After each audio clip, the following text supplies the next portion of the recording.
Hello everyone and Assalamualaikum. We are from Group 8 and this is our topic which is Islamic education philosophy. We're going to present to you about this topic, so let's begin. So in our team we have four members including me. The first one is Siti Khadijah, the second one Nur Atira, the third one Lily Zoika, which is me, Lily, and the last one Wei Ru Yang.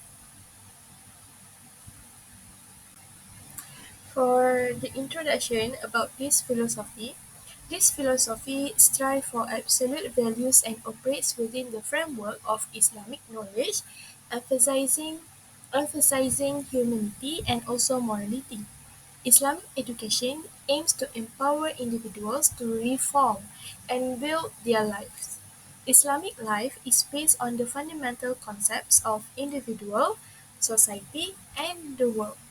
Education aims to create a balanced and equitable relationship between these parties, emphasizing mutual integration as one cannot exist without the other.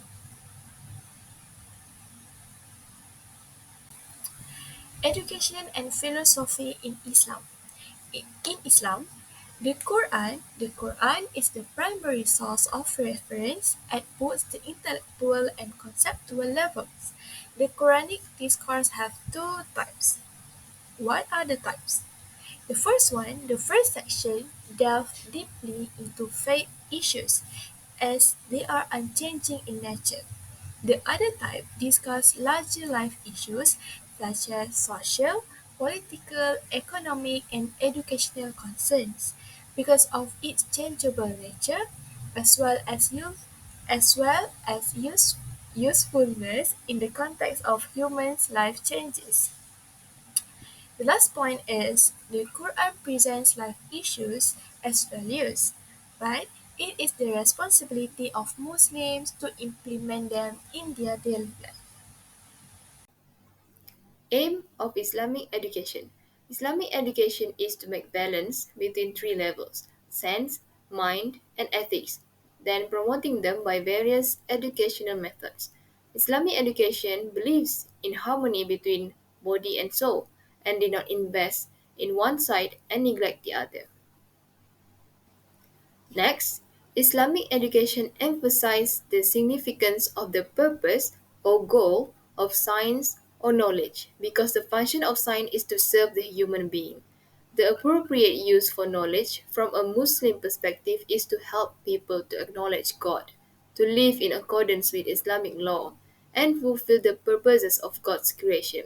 Knowledge which does not serve these purposes may be considered useless.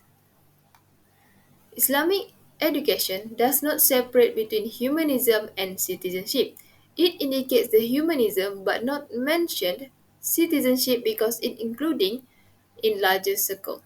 There is no question that the Muslim being had to behave the same behavior everywhere, as well as education for reconciliation between individual and community. Last but not least, duty is the most important in the Islamic education because duty contributes to the commutation between individual and society. Also, it empowers social solidarity and social justice in the society. Duty doing is inner motivation that reconciled with religious guiding.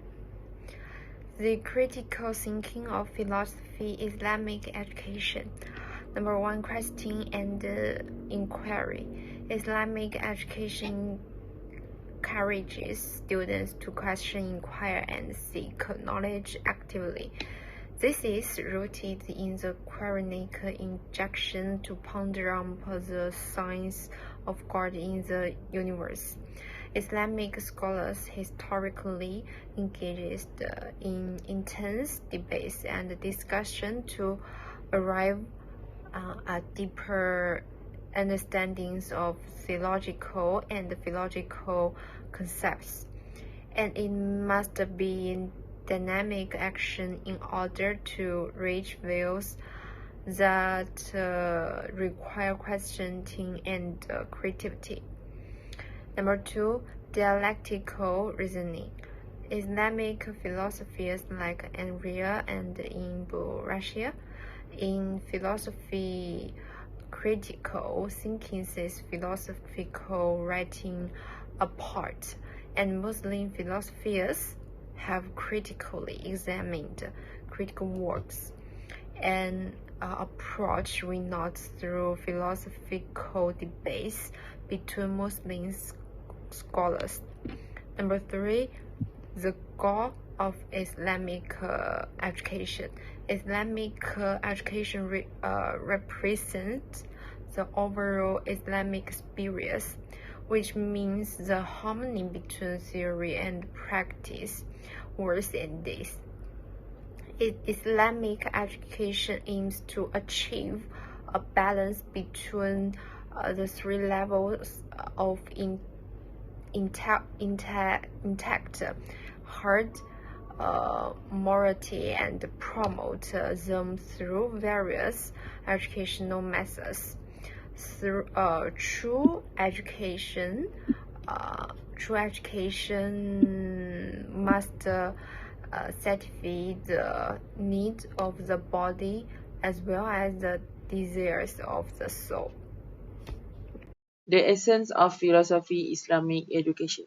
Islamic philosophy of education is deeply rooted in the principles of Islam, which emphasize the holistic development of individuals encompassing their spiritual, intellectual, moral, and social dimension. The essence of Islamic education philosophy can be summarized in several key principles. Number one, Tawheed, oneness of God. Islamic education is founded on the belief in the oneness of God, Allah, and the acknowledgement of His sovereignty over all aspects of life. These principles underscores the importance of integrating religious teachings into all spheres of education. Number two, integration of faith and reason. Islamic education promotes the harmonious integration of faith and reason. While faith provides the moral and spiritual compass, reason enables critical thinking, inquiry, and exploration of the natural world. Number three, ethical and moral development. Central to Islamic education is the cultivation of moral virtue and ethical value such as honesty, compassion, justice, and humility. These values are considered essential for individuals to lead righteous live and contribute positively to society. Number four, lifelong learning. Islamic education is viewed as a lifelong journey characterized by continuous learning, self-improvement, and spiritual growth. It extends beyond formal schooling and encompasses informal learning experience, personal reflection, and spiritual practice. Num- and lastly, seeking knowledge. Islam places a significant emphasis on the acquisition of knowledge as a religious duty. The Prophet Muhammad, peace be upon him, emphasized the importance of seeking knowledge from cradle to grave, encompassing both religious and worldly. For the conclusion, in the notion, the harmony between these dimensions can achieve human value in reality. The philosophy of Islamic education tries to form human being based on the mesh between the three dimensions of reason, mind, and religious belief. This education believes that every Muslim has a responsibility to advance human life, and this is achieved through activism along three dimensions, namely epistemological production should be based on experimental and rational methods, and the ethical dimension serves as a standard and authority for all human endeavors. Therefore, science and knowledge play a useful role in improving the quality of human life. As a result, Islamic education recognizes the importance of individual autonomy and develop thinking to achieve ideal value, and it is still used. That's all from us. Thank you.